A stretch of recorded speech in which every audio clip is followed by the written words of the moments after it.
La guerra se supone que pasó y firmamos la paz, pero lamentablemente los defensores también seguimos siendo guerrilleros y comunistas. Y eso justifica desde la detención hasta el asesinato. Ahí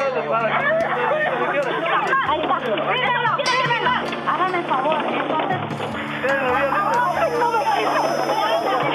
Creo que aquí sería de que las comunidades internacionales puedan hacer un llamado al mismo gobierno para que ya pare esta ola de criminalización y de acusaciones falsas. Aquí de la agricultura vive uno, aunque sea miserablemente, porque para hacer dinero casi no queda. Y si nos vienen a destruir las tierras aquí, ¿qué vamos a hacer nosotros? ¡Ey, suéltalo! Mi esposo solo nada más llevó su almuerzo, fue a manifestar pacíficamente. Lo mataron, lo asesinaron en la cumbre de Alaska.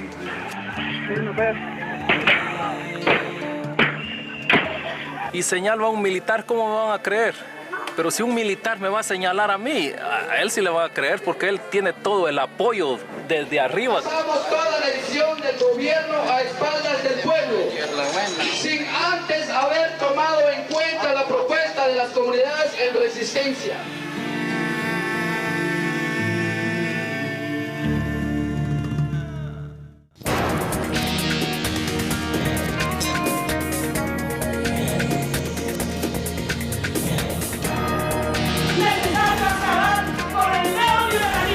Vamos a hacer una minga. Soy Piedad Córdoba, activista de derechos humanos, y a donde quiera que vaya voy siempre en busca de una causa justa. ¡Tus luchas son nuestras luchas!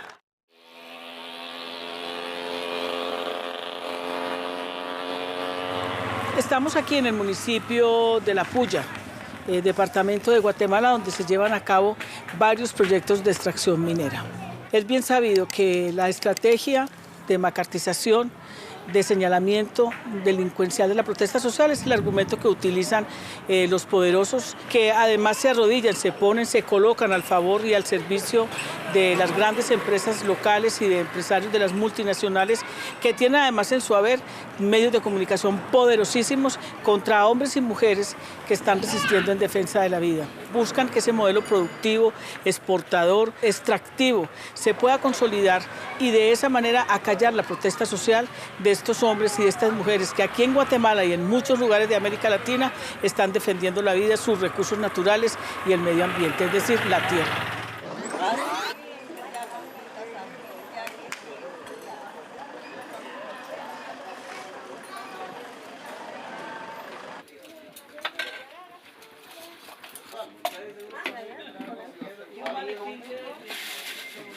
¿Cómo estás? Aquí.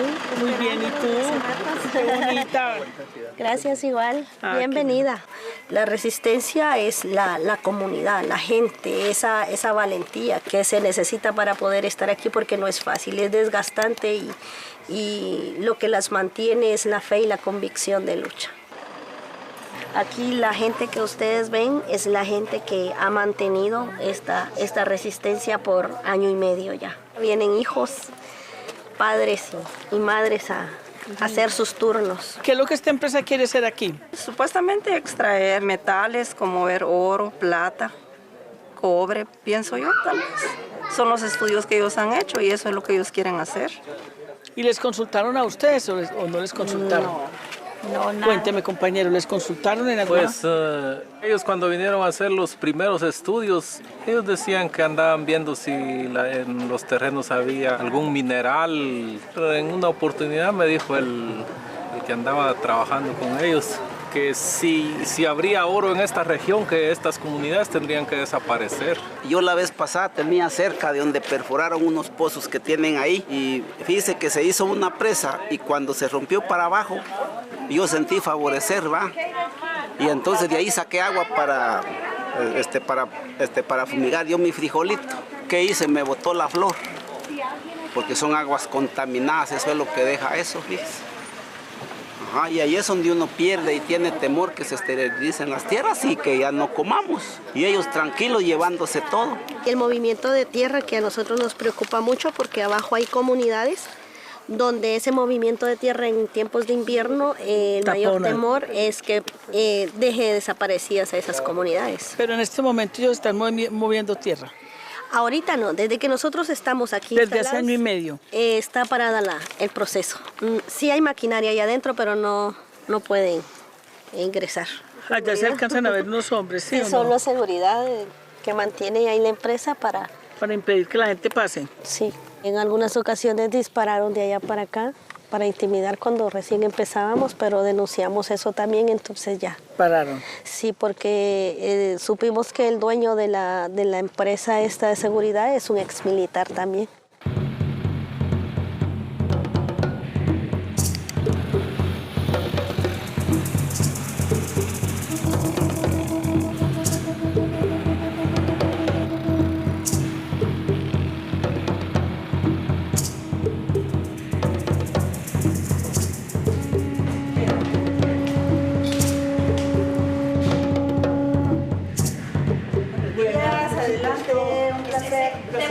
Bueno, Claudia, realmente un placer enorme poder estar contigo, sobre todo por lo que ha significado una vida de lucha dedicada a la defensa de los derechos humanos en países como Guatemala, que supuestamente abordan un proceso de paz, pero que lo que vamos viendo en el decurso de esos acuerdos es una gran concentración más bien de la violencia, de la violación de derechos humanos. ¿Qué es la criminalización de la protesta social?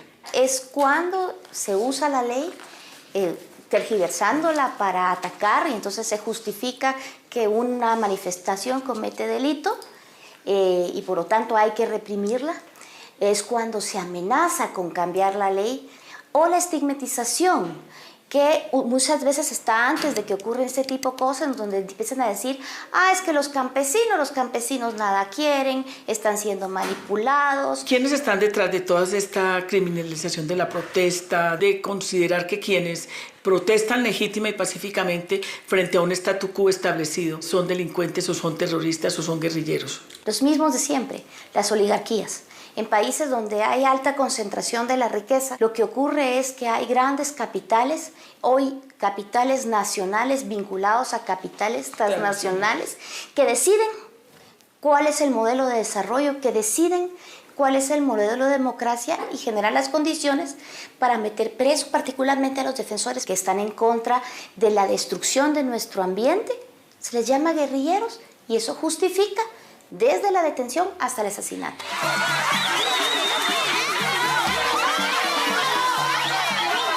Lo único que estamos haciendo aquí es plantarnos frente al portón de la empresa minera, que son los responsables, y ellos y el gobierno de esta situación. Lo que ha pasado en Toto y en Varías ha sido por lo mismo, por la provocación que el gobierno manda a los pueblos, y denunciamos que no estamos de acuerdo a que ellos vengan a reprimirnos y a violar nuestros derechos.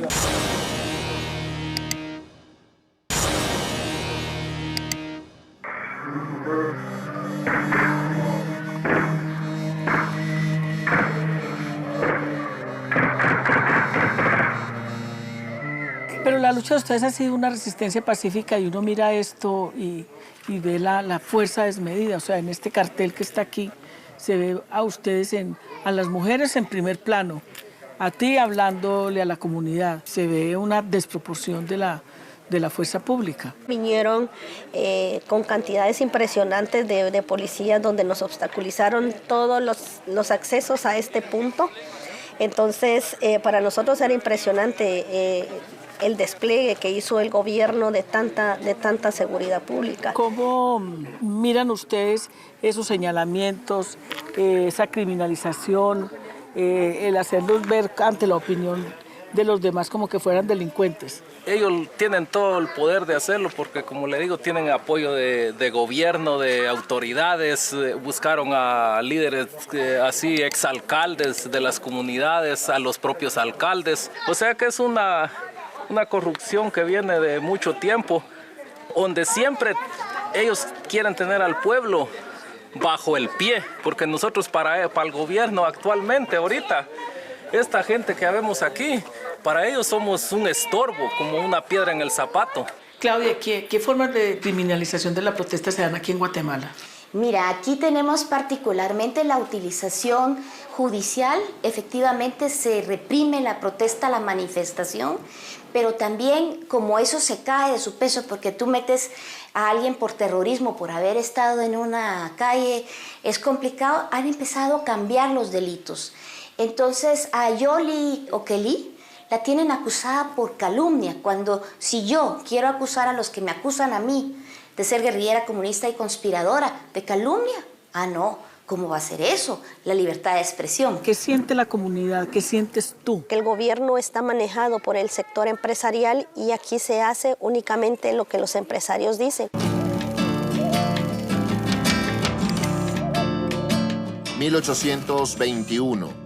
En el texto que promulga la independencia de España, se lee que siendo esta la voluntad general del pueblo de Guatemala, el señor jefe político lo manda a publicar para prevenir las consecuencias que serían temibles en el caso de que la proclamase el mismo pueblo.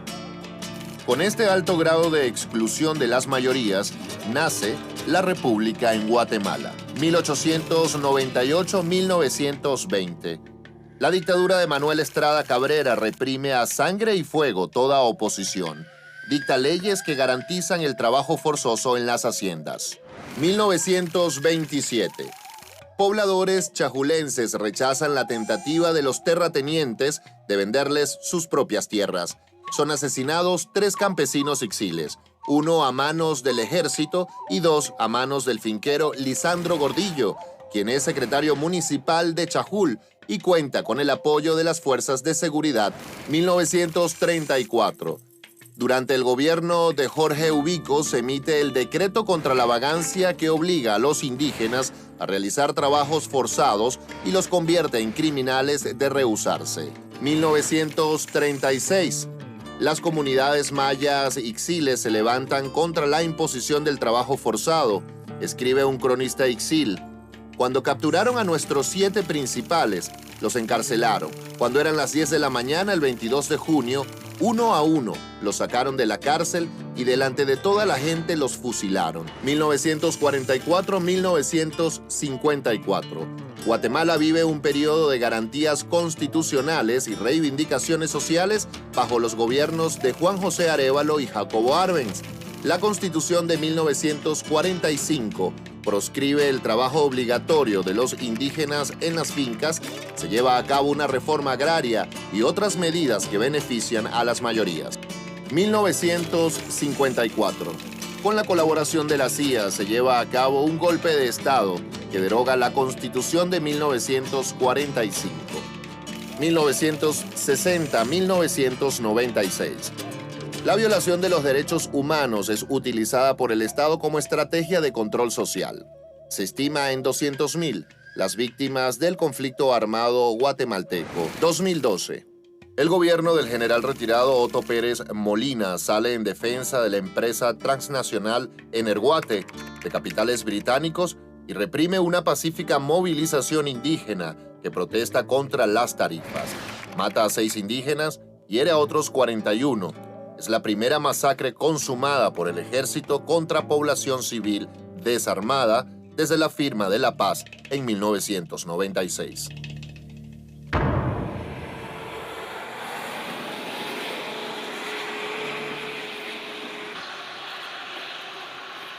Licenciado José Santos, ¿dónde estamos? Estamos en Alaska, en el kilómetro 170, límite entre Totonicapán y Santa Catarina y Zapotlán. ¿Cómo me puede relatar realmente qué fue lo que ocurrió ese 4 de octubre de 2012, que entre otras cosas es el Día de la Paz de San Francisco de Asís? Pues el 4 de octubre una delegación de 48 cantones se encontraba en Guatemala para presentar peticiones. Y aquí la gente se había reunido para que se atendiera a la delegación que se había enviado a Guatemala. La gente en realidad realizaba una manifestación pacífica y lo único que portaban las autoridades es su vara, la vara de la autoridad, que es la que porta en este momento. Y no es cierta toda esa versión que se dice que las personas actuaron con violencia, porque lo único que traían era su alimento, es decir, su almuerzo.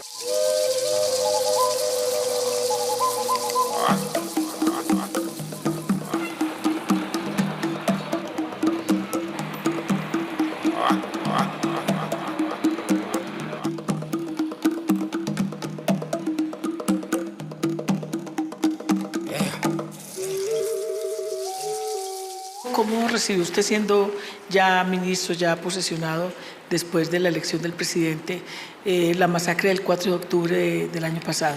Ahí no hubo nada de intención, ningún dolo. Por el contrario, hemos seguido protocolos de respeto a los derechos humanos, porque al final del día también no solo es un blindaje sobre la base de las actuaciones profesionales de las fuerzas de seguridad, sino también es garantía para nosotros, ¿verdad? Aquí la responsabilidad es una responsabilidad que llega desde quien está en el campo hasta quien está al frente de la cartera. En ese momento el gobierno empezó diciendo, no fuimos nosotros, se dispararon solos, ¿verdad? Pero había videos.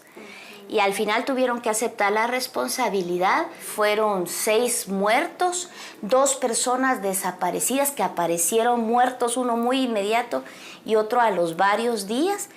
Y un número que cada vez vemos que son más porque mucha gente se fue a su casa muy asustada, pero sí de 26 heridos, de los cuales el Estado solo quiere hacerse responsable de 6.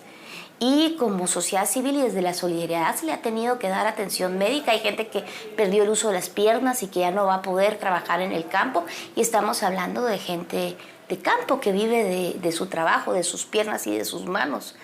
A los defensores se les acusa de asesinato y con fotos, videos, testimonios por mayor peritaje, a los soldados, en el caso de Totonicapán, se les acusa por homicidio culposo. Ministro, o sea que usted me puede afirmar categóricamente, aquí no se criminaliza la protesta social, ni se estigmatiza a los defensores y defensoras de derechos humanos. No, yo no criminalizo a nadie.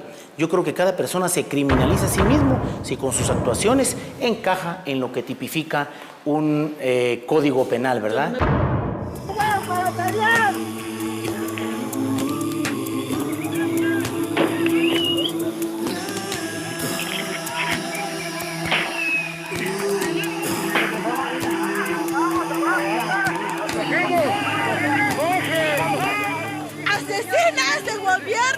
Los soldados y los antimotines lo mataron a mi hermano.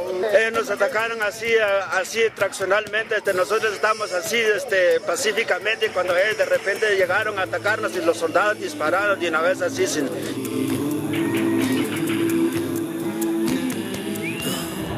¿Quiénes son las víctimas más frecuentes de esta criminalización? Las víctimas a las que más duro les dan son comunidades que han demostrado que la economía indígena ligada a la tierra puede ser productiva, como en el caso de San Juan y Totonicapán, y que puede generar riqueza, pero no la riqueza del capitalismo, sino la riqueza indígena que le permite a la gente salir adelante. La segunda mitad del siglo XX en Guatemala fue una de las más sangrientas del continente, según datos de la Comisión de la Verdad.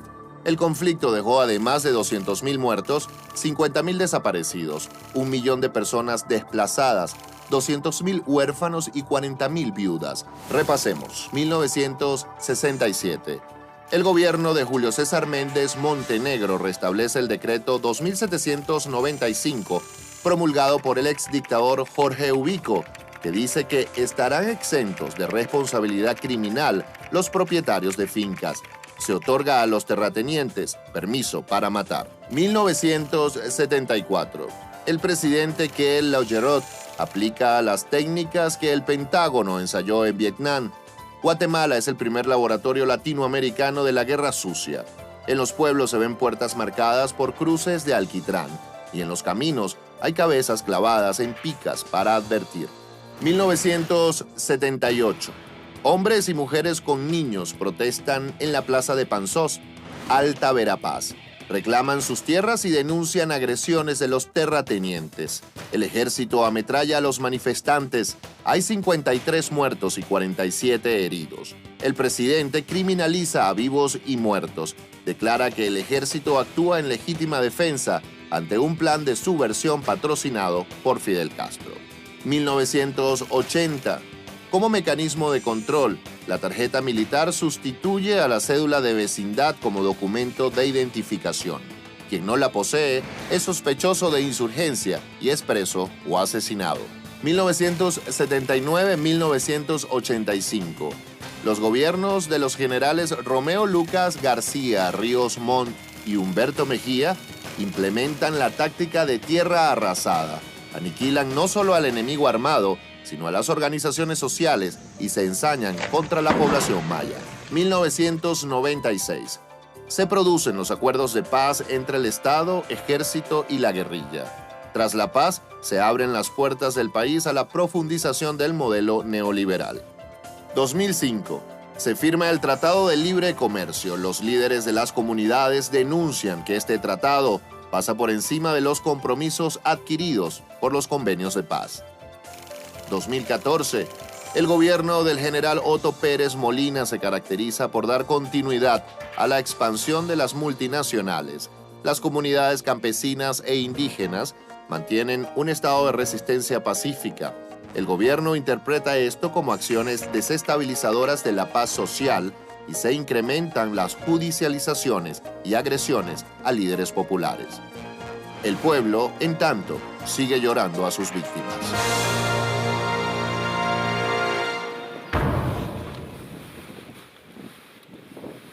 ¿A usted realmente los han tratado como criminales? Yo creo que esto de la criminalización viene después de la caída de las Torres Gemelas en Estados Unidos. Entonces, todas las personas que no estamos de acuerdo con lo que ocurre, se nos acusa de terroristas. Esa es la calificación jurídica que se hace de las actividades que realizamos. Pero en realidad lo único que hacemos es la defensa de nuestros derechos. ¿Le ha pedido perdón el gobierno al pueblo de Totonicapán? No le ha pedido perdón al pueblo de Totonicapán, son 6 muertos. Si el señor presidente no ha pedido perdón por las masacres que cometió durante el conflicto armado. ¿Cómo se fortalece esa decisión de resistencia pacífica? Definitivamente que es la fe que nos mantiene y acompañado con la convicción y la claridad que tenemos para poder resistir y decirle al gobierno ya basta de tanta injusticia.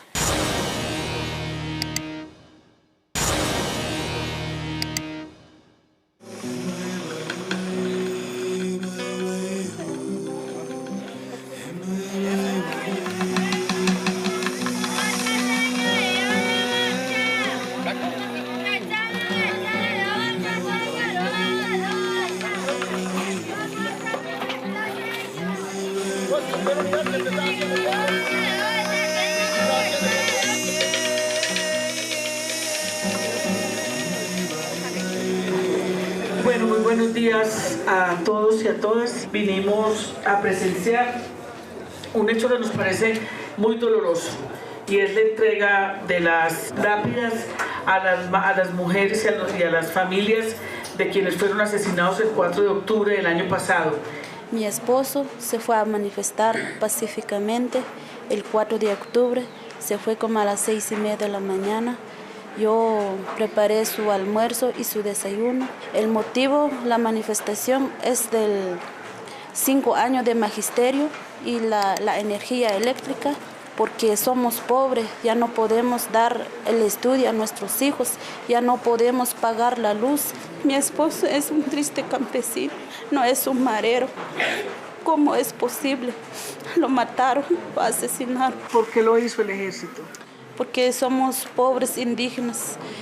Fueron a alegar nuestro derecho, pero el gobierno no quiere hacer diálogo, no dieron una respuesta así legalmente. De una vez llegaron los ejércitos a matar los pobres manifestantes. Yo agradezco públicamente a la licenciada Rosa por ese esfuerzo, pero también a cada uno de los alcaldes que fue motivando en su comunidad la recaudación de los fondos. Creo que es el último momento que estamos aquí con sus nombres en la casa comunal. Les agradecemos por su vida, por su esfuerzo que nos dieron, porque es ejemplo para nosotros en la defensa de nuestros derechos. Muchas gracias. Que su muerte se haga vida. Nuestros ideales apenas están empezando, no han terminado y no se terminarán nunca hasta que se respeten verdaderamente nuestros derechos y hasta que se nos reconozca y se materialice lo que dice la Constitución de la República. Entonces, hermanos, les vamos a recordar, porque ustedes no están muertos, viven en nuestros corazones. Nuestra presencia como causa justa obedece fundamentalmente a lo que quiero expresarles, a la manera de reivindicar esa lucha que, como ustedes dicen, los hace mártires, pero que precisamente esa lucha que permanece los vuelve héroes y heroínas, no solamente de Guatemala, sino de América Latina en general y del mundo. Y eso sirve para fortalecer una lucha que entre todos tenemos que seguir dando en defensa de nuestra tierra, de la Pachamama, en defensa del territorio, de nuestra cultura y de impedir el avance del neoliberalismo que arrasa pueblos enteros y que somete a los pueblos a la miseria. Mil gracias.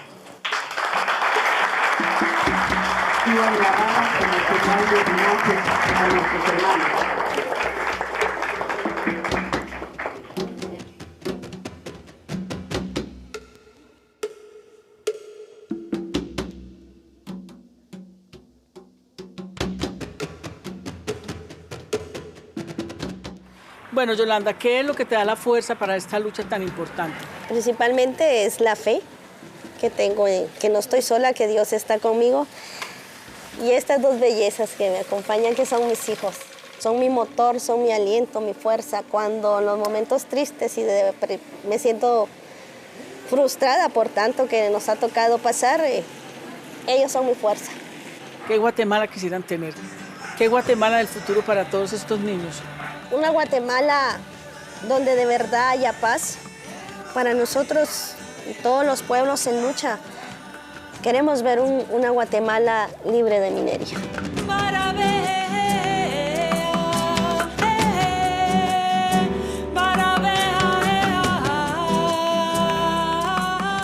Sabemos que para nosotros es de gran importancia que a nivel de todo el mundo pues se sepa, ¿verdad?, qué es nuestra resistencia, cómo se valoriza para nosotros aquí el tener una resistencia pacífica. Y aquí pues esperamos en Dios pasar el tiempo que sea necesario para defender nuestra madre tierra, que sabemos que es el provecho para nuestros hijos, para nuestros nietos y para todas las generaciones enteras.